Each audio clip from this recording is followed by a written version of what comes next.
کہ آج کل معاشرے کے 90% مسائل کی جو جڑ ہے وہ عدم برداشت ہے. عدم برداشت یعنی برداشت نہ ہونا. عدم برداشت کا معنی کیا ہے؟ بندے کے اندر سے برداشت کیا ہو، ختم ہو جائے.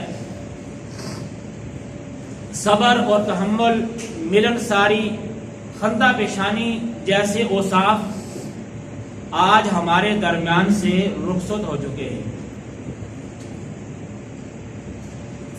آج اگر کوئی ہمیں ایک بات کہتا ہے تو ہم اس ایک بات کے جواب میں اس کو 4 سنا دیتے ہیں. ذرا سی بات پر آج ہم حواس خمسہ کھو بیٹھتے ہیں اور بات مرانے تک پہنچ جاتی ہے. حالانکہ پیارے بھائیوں، میں اور آپ ہم اس کریم آقا علیہ الصلوۃ والسلام کی امت ہیں جنہوں نے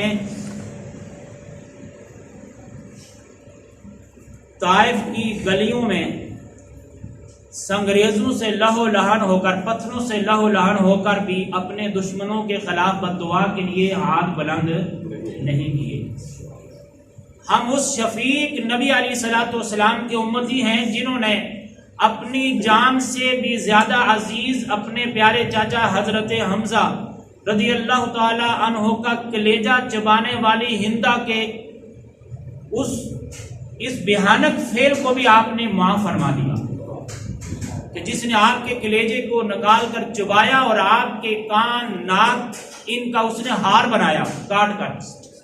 کریم آقا علیہ الصلوۃ والسلام نے اس کو بھی معاف فرما دیا. ہم ان کے امتی ہیں اور ہم اس شفیق اور کریم آقا علیہ الصلوۃ والسلام کے امتی ہیں جنہوں نے مکہ میں فاتحانہ حیثیت میں جب آپ داخل ہوتے ہیں تو قریش اور کفار مکہ کو جمع کر کے آپ ان کو فرما دیتے ہیں کہ آج تمہیں معافی ہے. حالانکہ مکہ والے اس دن یہ سوچ رہے تھے کہ آج ہم سے چن چن کر ہم سے انتقام لیا جائے گا، لیکن آپ یہ سبھی جانتے ہیں کہ انہوں نے مسلمانوں پر کون کون سا ظلم نہیں ڈھایا. لیکن حضور علیہ الصلوۃ والسلام نے اس دن بھی غالب آ کر دشمن کو امان دی. اور ہم ان کے پیروکار ہیں خلفائے راشدین کے. حضرت علی رضی اللہ تعالی عنہ جب آپ کی تلوار دشمن کی گردن پر تھی تو آپ اس بدبخت نے آپ کے چہرے پر تھوک دیا تو آپ نے تلوار اس ارادے اور نیت سے اٹھا لی کہ کہیں اس کا قتل میرا غصہ نہ بن جائے، اس کا قتل میرا غصہ نہ بن جائے. حالانکہ وہ تلوار کے نیچے تھا، تلوار گردن کے اوپر تھی اور اس نے اس وقت آپ کے چہرے پر تھوک دیا غصہ دلانے کے لیے. تو آپ کی برداشت کو دیکھیں اور آپ کے تحمل کو دیکھیں، آپ کے حلم اور بردباری کو دیکھیں کہ آپ نے تلوار اس لیے اٹھا لی کہ اب اس کے اندر کیونکہ پہلے اللہ کی رضا شامل تھی اور اب میرا غصہ بھی شامل ہو گیا ہے، اس نے میرے چہرے پر تھوکا ہے تو کہیں ایسا نہ ہو کہ اس کا قتل جو ہے وہ میرا غصہ بن جائے. تو انہوں نے تلوار اٹھا لی. تو پیارے بھائیوں، ہم تو اس ریاست کے شہری ہیں جس کی بنیاد اسلام اور دستور قرآن ہے. اسی لیے احمد جمال نظامی صاحب لکھتے ہیں کہ عدم برداشت کسی بھی جرم کی سب سے بنیادی وجہ ہے. کوئی بھی جرم ہے اس کی بنیادی وجہ کیا ہے؟ عدم برداشت. یعنی برداشت سے جب انسان باہر ہو جاتا ہے تو پھر سمجھے کہ انسان جرم کرنے کے لیے تیار ہو جاتا ہے. ماہرین نفسیات کے مطابق اگر صرف برداشت کی صلاحیت کو مضبوط کر لیا جائے، انسان اپنے اندر برداشت پیدا کر لے، اس صلاحیت کو اپنے اندر اجاگر کر لے، تو کسی بھی معاشرے سے، کوئی بھی معاشرہ ہو اور کسی بھی معاشرے کا فرد ہو اور وہ صرف اپنے اندر برداشت کو پیدا کر لے تو ماہرین نفسیات لکھتے ہیں کہ 90% جرائم کا خاتمہ ہو سکتا ہے. یہ بات حقیقت کے بالکل قریب ہے، کیونکہ ہر جرم کی داستان کے پیچھے عدم برداشت کا عنصر نمایاں نظر آتا ہے. آپ دیکھ لیں جتنے بھی معاشرے کے اندر جرائم ہوتے ہیں اس کے اندر اس کے پیچھے جو عنصر پایا جاتا ہے وہ انسان کے اندر جو ہے عدم برداشت ہے. لہذا اس ضمن میں بہت سارے ماہرین کی طرف سے تجویز جو ہے وہ یہ ہے کہ ترقی پذیر ممالک اور بالخصوص پاکستان جیسے ملک جہاں عوام کی اکثریت جذبات کی لہر میں بہہ کر بہت سے جرائم کا ارتکاب کر جاتی ہے، تو اس کے لیے ہمیں تعلیم کی ضرورت ہے۔ ہمیں اس برداشت کی تعلیم، وہ ماں کی آغوش ہو، گھر کا ماحول ہو، یا مختلف دفاتر جو ہیں جہاں کام کیا جاتا ہے وہاں پر قوت برداشت کا جو سلسلہ ہے اس کی ہمیں بڑی ضرورت ہے کہ اس تعلیم کو اجاگر کیا جائے اور برداشت کا جو مادہ ہے اور برداشت کی جو قوت ہے اس کو مضبوط کیا جائے اور اس کی پریکٹس کی جائے۔ جب تک بندہ اس پر خود نہیں عمل درآمد کرے گا تو ہم معاشرے سے جرائم کو ختم نہیں کر سکتے۔ تو پیارے بھائیوں، عدم برداشت کے اسباب کیا ہیں یہ بھی ذرا ہم سنیں، حالانکہ ہمیں معلوم بھی ہے لیکن کچھ چیزیں ایسی ہیں کہ جو سننے کے بعد انسان کو اس کے بارے میں آگاہی بھی ہوتی ہے، پھر بندہ کوشش بھی کرتا ہے۔ بہرحال اسباب ہم عدم برداشت کے کیا ہیں، تو یاد رکھیے کہ عدم برداشت کے پیچھے کئی عوامل کار فرما ہوتے ہیں۔ مثال کے طور پر کسی کے بنیادی حقوق اگر اس سے چھین لیے جائیں تو اس کے اندر سے برداشت ختم ہو جائے گی۔ کسی کے حق پر ہونے کے باوجود، ایک بندہ حق پر ہے، اس کے باوجود اسے انصاف فراہم نہ کیا جائے، اسے فراہم نہ کرنا، یہ بھی عدم برداشت کا ایک کڑی ہے۔ کسی شخص پر زبردستی اپنی حاکمیت مسلط کرنا، اپنا حکم اس پہ جاری کر دینا، کسی کو بے جا سختیوں اور پابندیوں میں رکھنا، معاشرے میں بلا وجہ تضحیک اور نفرت اور حقارت کا نشانہ بنانا، مذہب، جنس یا معاشرتی امتیاز کا شکار ہونا، یہ سارے جو عوامل ہیں یہ کیا ہیں؟ عدم برداشت کے یہ سارے وہ سلسلے ہیں۔ تو پھر نتیجہ کیا ہوتا ہے کہ وہ شخص ان تمام عوامل کے رد عمل کے طور پر عدم برداشت کا مظاہرہ کرتا ہے۔ تو پیارے بھائی، اگر ہم معاشرتی طور پر اور اجتماعی سطح پر اس کا حل چاہتے ہیں تو ہمیں چاہیے کہ ہم ان وجوہات سے اجتناب کریں اور اس کا آغاز اپنی ذات سے کریں۔ جب عدم برداشت بڑھتی ہے تو اس سے تعصب بڑھتا ہے، جو کہ زمانے جہالیت کی خصوصیات میں سے ایک ہے۔ مسلمان کو ہمیشہ حق کا متلاشی ہونا چاہیے اور حق ہی کے لیے اس کو تعاون کرنا چاہیے، کسی کی مدد کرنی چاہیے۔ اندھی عصبیت میں ذات برادری، یعنی عصبیت کا معنی ہوتا ہے کسی کی طرفداری کرنا، اور آج ہمارے معاشرے میں یہ چیزیں زیادہ پائی جاتی ہیں۔ برادری کی طرف ہم طرفداری کریں گے، اگر کوئی شخص حق پر بھی ہے اور جب اپنی برادری کی باری آ گئی تو ہم اس کی طرفداری کریں گے کیونکہ ہماری برادری کا معاملہ ہے۔ اسی طرح اگر پارٹی بازی آ جائے تو یا کوئی جماعت کا معاملہ ہے تو وہاں پر بھی ہم طرفداری کریں گے کسی کی، ہم اس وقت انصاف کے تقاضے پورے نہیں کریں گے۔ ہم نے اپنی پارٹی کو دیکھنا ہے، اپنی جماعت کو دیکھنا ہے، اپنے گروپ کو دیکھنا ہے کہ ہم کس گروپ سے تعلق رکھتے ہیں، یا پھر علاقہ وائز کہ اپنے علاقے کو بندہ ترجیح دیتا ہے کہ جناب میرا یہ علاقہ ہے، یہ میرا وطن ہے، بندہ اس وقت اپنے علاقے کو اپنے مد نظر رکھتا ہے، جبکہ مسلمان کا یہ شیوا نہیں ہے۔ اسی لیے آپ علیہ الصلوۃ والسلام نے اس کے بارے میں فرمایا ہے، جو عصبیت کے جھنڈے تلے لڑے، یعنی طرفداری کی طرف لڑے، برادری کی طرف، پارٹی کی طرف، جماعت کی طرف، گروپ کی طرف وہ لڑائی کرے اور لوگوں کو طرفداری کی طرف بلائے، یا اس کا غصہ عصبیت کی وجہ سے ہو پھر وہ مارا جائے، تو آپ نے فرمایا اس کی موت جہلیت کی موت ہے۔ تو پیارے بھائیوں، عدم برداشت سے بغض اور عداوت پیدا ہوتی ہے۔ جب انسان کے اندر سے برداشت ختم ہو جاتی ہے تو اس کا دوسرے کے بارے میں دل میں بغض پیدا ہوتا ہے، دل میں پھر دشمنی پیدا ہوتی ہے، اور اگر ایک شخص کو کسی سے بغاوت عداوت ہو جائے، بغض ہو جائے، تو اس انسان کو اس شخص سے پھر حسد بھی ہو جاتا ہے، پھر وہ حسد میں اس بیماری کے اندر مبتلا ہو جاتا ہے، جبکہ شریعت مطہرہ مسلمانوں کو باہمی بغض اور عداوت اور حسد سے منع کرتی ہے اور ان امور کی حوصلہ افزائی کرتی ہے جس سے آپس میں تعلقات خوشگوار ہوں۔ اور نبی اکرم علیہ الصلوۃ والسلام نے ان تمام برائیوں سے منع فرما کر ہمیں یہ تعلیم دی ہے کہ اللہ کے بندوں بھائی بھائی بن جاؤ، اور یہ حکم تمام مسلمانوں کے لیے ہے، اور جو آپس میں سگے بھائی ہوں تو ان کو تو بدرجہ اولا بھائی ہونا چاہیے، لیکن یہ تعلیم آپ نے تمام مسلمانوں کو دی ہے کہ آپ مسلمانوں ایک دوسرے سے بغض نہ رکھو اور نہ حسد کرو اور نہ غیبت کرو، اور اللہ کے بندے بن جاؤ اور آپس میں بھائی بھائی ہو جاؤ۔ پیارے بھائیوں، عدم برداشت کا ایک نقصان یہ ہے، اس سے آدمی شدت پسند بن جاتا ہے۔ جب برداشت ختم ہو جاتی ہے اور وہ عدم برداشت کا شکار ہو جاتا ہے تو پھر اس کے اندر شدت آ جاتی ہے۔ ہر شدت پسند اپنے مفروضے، نظریے یا خیال کو قطعیت کے درجے پر رکھتا ہے۔ شدت پسندی خواہ مذہبی ہو یا سیاسی ہو، اس کا نقطۂ آغاز کسی نہ کسی نوعیت کے تعصب سے ہوتا ہے۔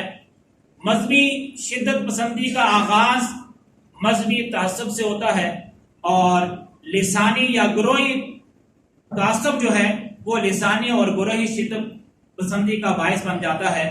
تو نبی اکرم علیہ الصلوۃ والسلام نے ہمیں یہ تعلیم دی ہے کہ حقیقی مسلمان تو وہ ہے جس کی زبان اور ہاتھ سے دوسرے مسلمان محفوظ رہیں۔ یہ ہمیں اسلام نے تعلیم دی ہے کہ ہم اپنے ہاتھ سے اور اپنی زبان سے کسی مسلمان کو تکلیف نہ پہنچائیں۔ تو پیارے بھائیو، اس پہ اگر بات کی جائے تو بات آگے بڑھتی جائے گی، یہ موضوع بڑا طویل ہے، لیکن نبی اکرم علیہ الصلوۃ والسلام نے ہماری اس طرف توجہ دلائی ہے۔ یہ بات قابل غور ہے کہ عدم برداشت کی وجہ سے معاشرے میں لاقانونیت کو فروغ ملتا ہے۔ تعمیری سوچ کے بجائے تخریبی سرگرمیاں ان کا محور بن جاتی ہیں۔ جب انسان کے اندر سے برداشت ختم ہو جاتی ہے تو پھر وہ تخریب کاری کے اندر اتر آتا ہے۔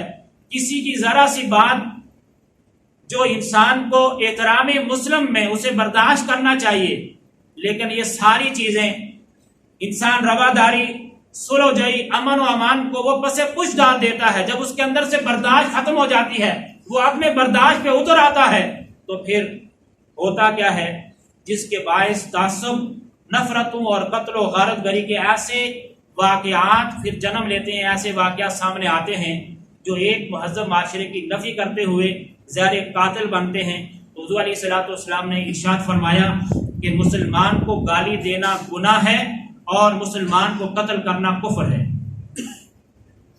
تو اس بات کو لے یہ دو حدیثوں کا مفہوم جو میں نے آپ کی خدمت میں عرض کیا ہے، اگر ہم اس پہ غور کریں، ایک بخاری شریف کی حدیث پاک کا مفہوم، دوسرا میں نے مسلم شریف کی حدیث کا مفہوم عرض کیا ہے کہ حقیقی مسلمان وہ ہے کہ جس کے ہاتھ اور زبان سے مسلمان محفوظ رہے۔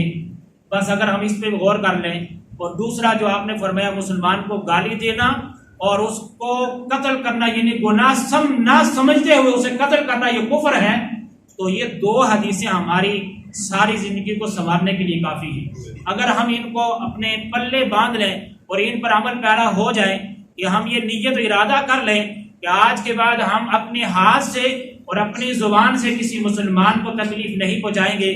دو چیزیں دیکھ لیں، فرمایا جو کسی کو گالی، جو کسی کو اپنے ہاتھ سے تکلیف نہ دے، ہاتھ سے کسی کو قتل کرے گا، ہاتھ سے کسی کو تکلیف پہنچائے گا، اور زبان سے کسی کو گالی دے گا، دونوں حدیثوں کو دیکھ لیں، دونوں کا مفہوم بنا ایک ہی بنتا ہے کہ جس کے حقیقی مسلمان وہ ہے جس کے ہاتھ اور زبان سے مسلمان محفوظ ہیں، اور مسلمان وہ ہے جو کسی مسلمان کو گالی نہ دے۔ گالی دینا یہ گناہ ہے، اور اس کو گناہ نہ سمجھتے ہوئے قتل کرنا یہ کفر ہے۔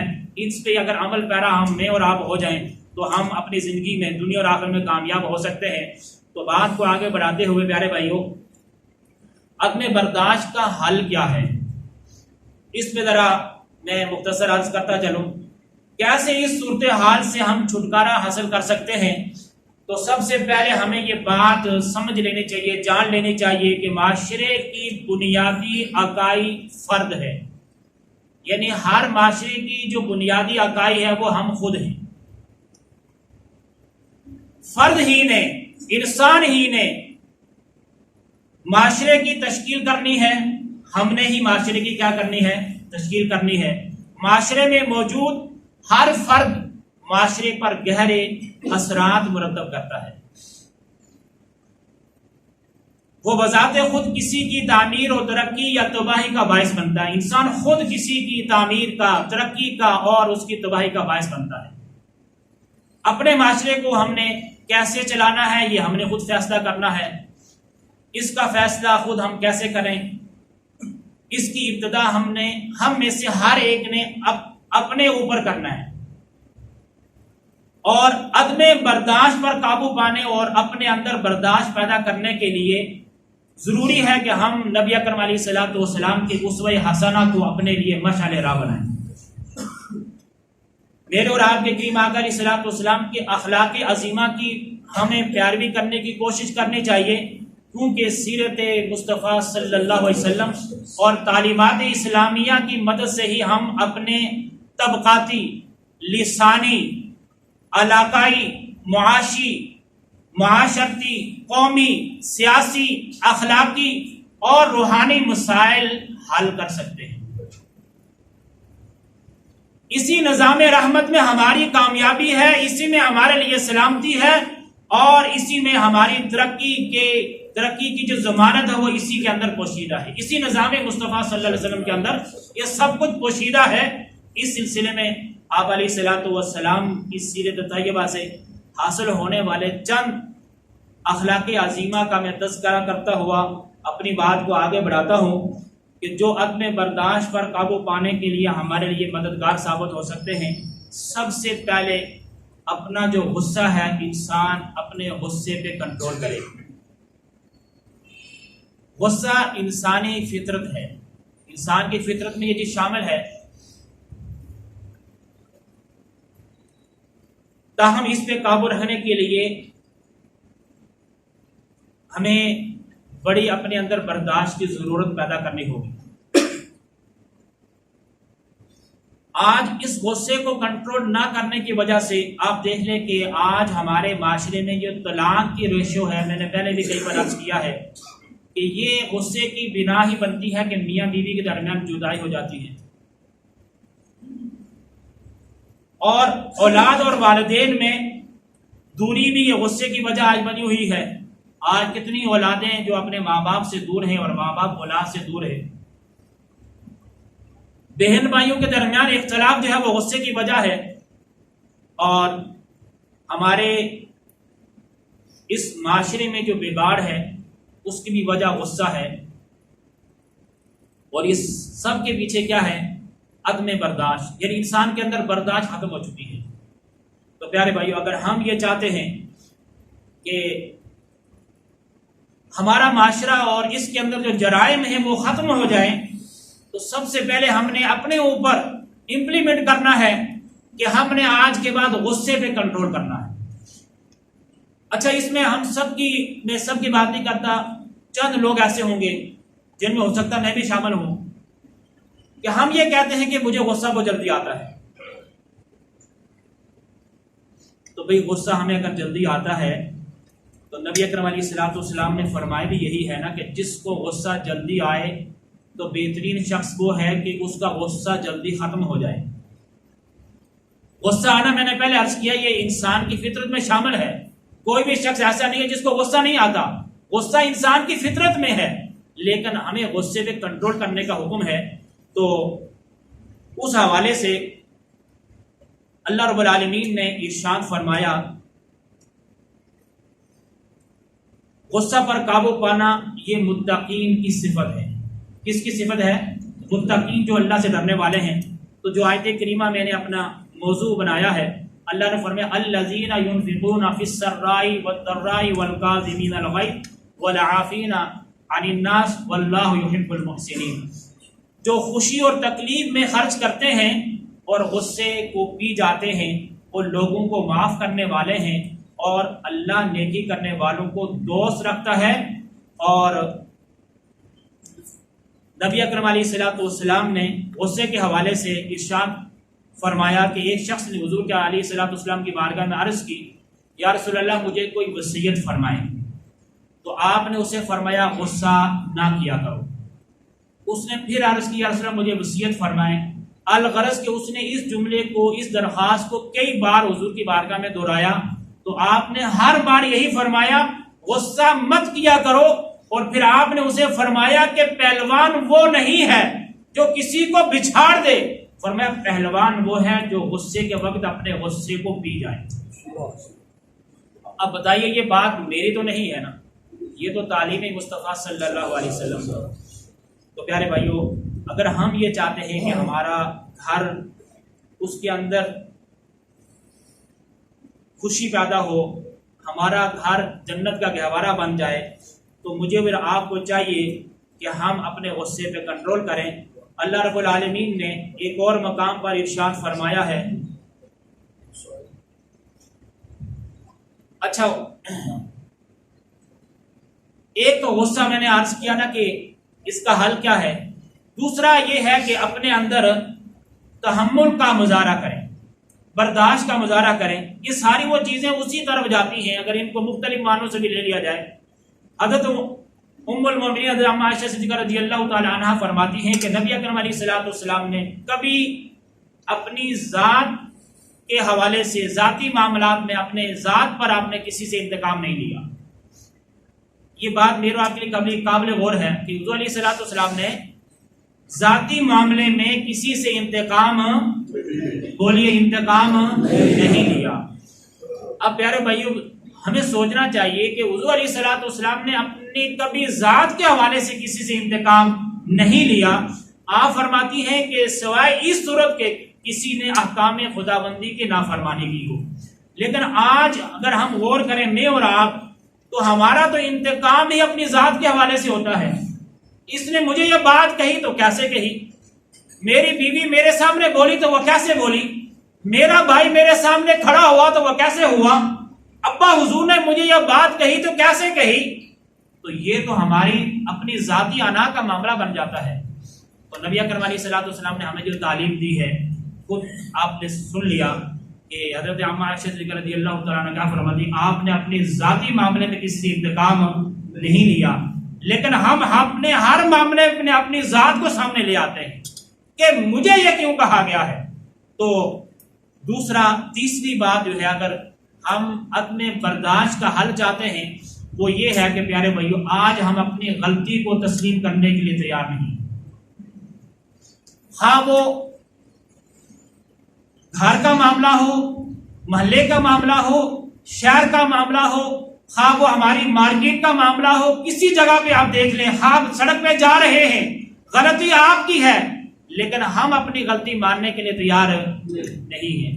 آپ دیکھ لیں کہ سڑکوں پہ اکثر اور بیشتر لڑائی ہو رہی ہوتی ہے، غلطی پیچھے والے کی ہوتی ہے، آنے والے کی ہوتی ہے، لیکن وہ آگے والے کو کیا ہوتا ہے، تیری غلطی ہے۔ ہم اپنی غلطی کسی بھی جگہ پہ، میں نے ایک مثال دی ہے، کسی بھی جگہ پہ ہم اپنی غلطی تسلیم کرنے کے لیے تیار نہیں ہیں۔ تو جب تک ہم اپنی غلطی کو تسلیم نہیں کریں گے اور پھر اس غلطی پہ ہم معافی نہیں مانگیں گے، تب تک ہم یہ کبھی بھی ممکن نہیں ہے کہ ہم اپنے معاشرے کو درست کر سکیں یا ہمارے معاشرے سے جرائم ختم ہو سکیں، کیونکہ ہمارے اندر غلطی ماننے والی صلاحیت ہی نہیں ہے، ہم تو غلطی کو تسلیم کرنے کے لیے تیار ہی نہیں ہے۔ تو پیارے بھائیوں، اگر ہم یہ چاہتے ہیں کہ عدم برداشت کا حل ہو جائے تو پھر اپنی غلطی کو تسلیم کر لینا چاہیے۔ اور چوتھی چیز جو ہے وہ ہے معاف کر دینا۔ کیا ہے؟ معاف کر دینا۔ کیا آج ہم معاف کرنے کے لیے تیار ہوتے ہیں؟ ممکن ہی نہیں ہے، ہم معاف کرنے کے لیے تیار ہی نہیں ہیں۔ عدم برداشت پر قابو پانے کے لیے ضروری ہے کہ ہم لوگوں کو معاف کرنے کی صفت اپنے اندر پیدا کریں۔ تو پیارے بھائیوں، معاف کرنا، یہ دیکھیں کہ رب کریم جو اتنا ہم پہ کرم کر رہا ہے، یہ دیکھیں کہ جون کا مہینہ شروع ہوا، اس مالک نے ہم پہ مہربانی کر دی، موسم کے اندر تبدیلی لے آیا۔ اب بتائیے کہ ہم صبح سے لے کر شام تک اپنے گریبان میں جا کر دیکھیں، اپنا محاسبہ کریں، میں بھی اور آپ بھی، ہم کتنی اللہ کی فرما برداری کر رہے ہیں۔ ہم نماز ہی کو لے لیں کہ اگر اللہ نے ہمیں توفیق دی اس کا شکر ادا کرنا چاہیے، الحمدللہ اس نے ہمیں نماز کی توفیق دی، لیکن نماز میں ہو کر بھی ہم نماز میں ہوتے ہیں؟ نہیں ہوتے۔ اگر کسی نے کمیٹی ڈالی ہوئی ہے تو وہ نماز میں کمیٹی کے بارے میں سوچ رہا ہوگا، کسی نے پارٹی کے پیسے دینے تو وہ اس کے بارے میں سوچ رہا ہوگا، کسی کا آج کاروبار صحیح نہیں ہوا وہ اس کے بارے میں پریشان ہوگا، سامنے والے کی دکان پہ اگر رش لگا ہوا تھا وہ اس کے بارے میں سوچ رہا ہوگا کہ اس نے کون سا سامان رکھا ہوا ہے۔ ہماری سب کی حالت یہی ہوتی ہے کہ ہم نماز میں ہو کر بھی نماز میں نہیں ہوتے۔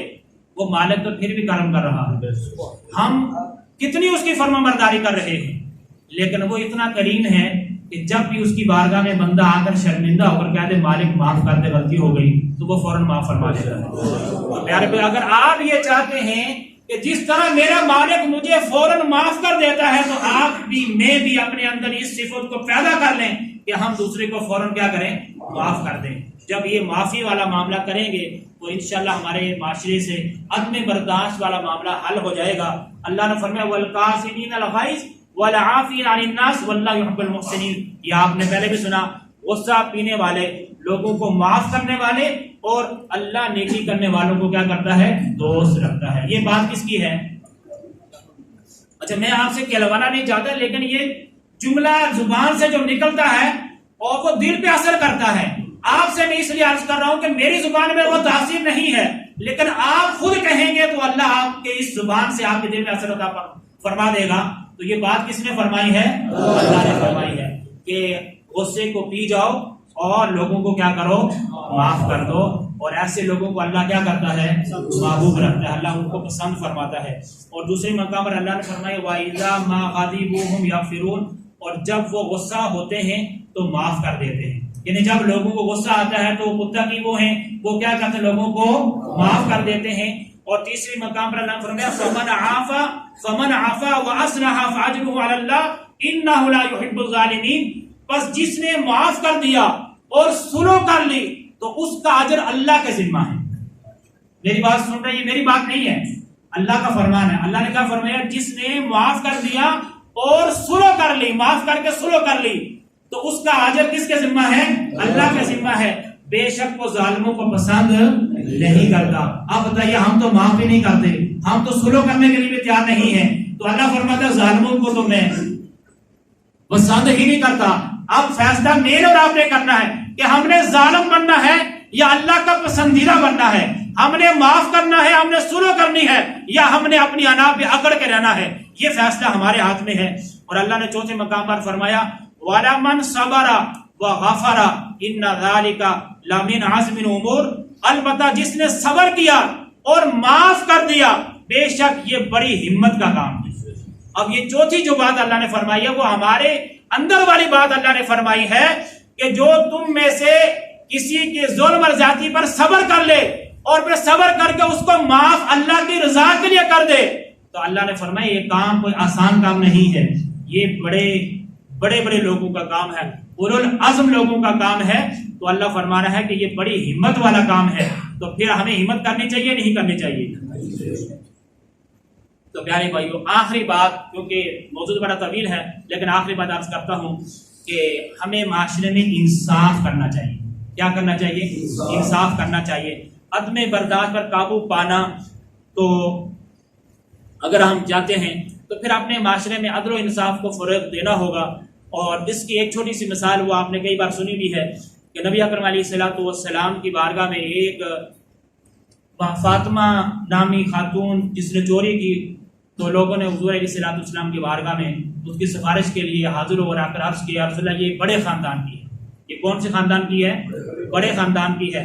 اسلام کے نزدیک جب انصاف کی باری آتی ہے تو پھر خاندان بڑا ہو یا خاندان چھوٹا ہو، اسلام انصاف فراہم کرتا ہے۔ تو جب ہم انصاف کریں گے، خواہ وہ اپنا معاملہ ہو، اپنے رشتہ داروں کا ہو، معاشرے کا ہو یا کہیں کا بھی ہو، تو اس وقت اب اگر انصاف کا ترازو ہم اپنے ہاتھ میں رکھیں گے تو حضور علیہ السلام نے کیا فرمایا؟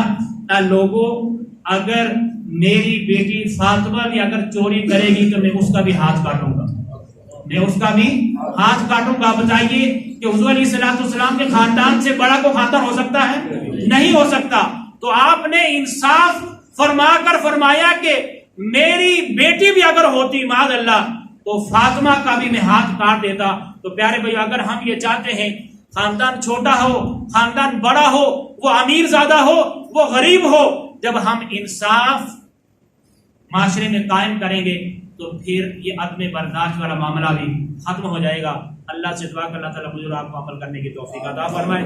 آمین بجاہ نبینا من صلی عطا فرما لیں۔ اور سنتے ادا کرنے سے پہلے اپنی